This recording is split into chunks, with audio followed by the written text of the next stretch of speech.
Say yes to education on Triad Today.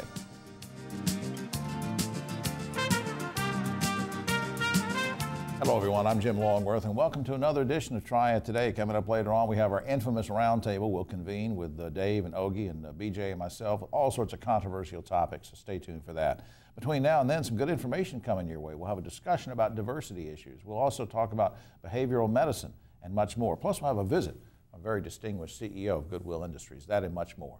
But first, we start out talking about education, and specifically something called Say Yes to Education. Now, that's not just a slogan. That's not some promotional thing. That's something that could have a positive impact on a lot of students in this area. It's very important. We're going to learn all about it right now.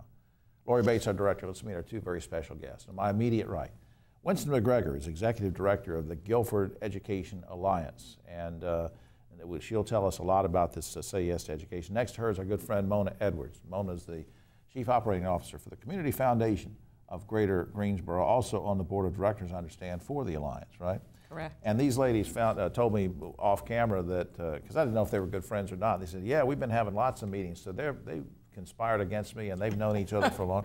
But y'all really partnered up, and I want to find out about that in just a second. Before we do that, Mona, give me just a few seconds on what the mission of the Community Foundation of Greater Greensboro is. The mission of the Community Foundation of Greater Greensboro is to strengthen communities for present and future generations. So we think there's no better way to do that than talking about education and our youth, because they are our future. And what it boils down to too is if I have money that I want to donate, money that I want to set up a trust fund with or whatever, I can go through you. It can be distributed, it can be managed, and so you're a real clearinghouse for doing great things, and we appreciate all that you do. Winston, what is Say Yes to Education?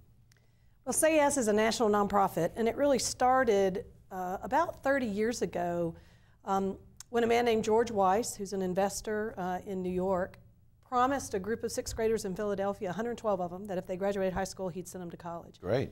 And over 30 years, that's really grown into a national nonprofit that now touches over 65,000 students, mostly in New York, but some in Philadelphia and Connecticut, with supports and then scholarships to go to college. And so Guilford County is being considered. You're in contention to receive this, and it's how much money are we looking at, maybe?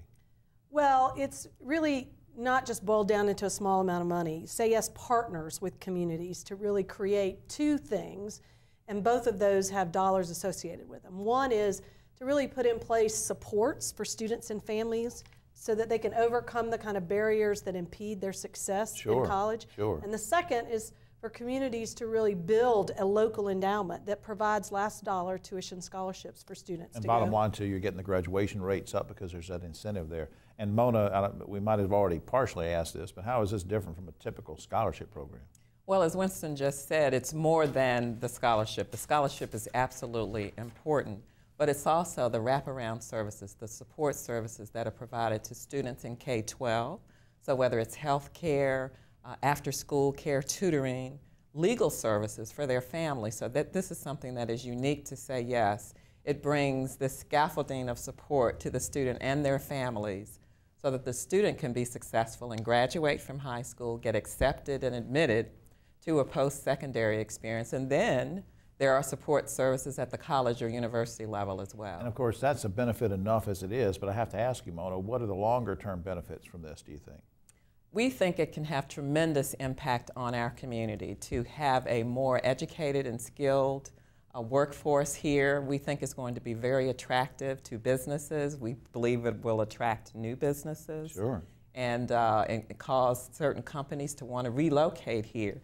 We've heard in some other communities that people have actually wanted to move into a community that has Say Yes because of the future it can offer to families and the community over time. Very quickly, Winston, when would this program start if we can get everything rolling? Well, if we can meet the aggressive timeline that Say Yes has challenged us with and hit our fundraising targets and our organizational targets, we could be launching this fall.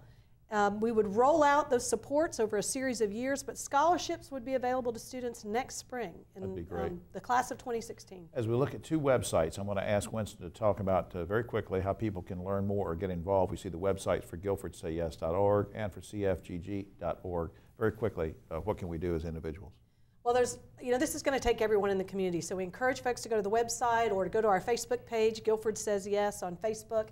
There are ways that folks can join a speakers bureau, they can make a pledge to the scholarship endowment, they can join a task force, they can thank a donor who's already made a major pledge. So there's several things there that folks can do to get involved now. Well, I can thank the two of you right now for all that you're doing. Winston and Mona, thanks so much for everything. Thanks for having us. Thank you so much. And as Winston said, please go to those websites. We'll be right back after this.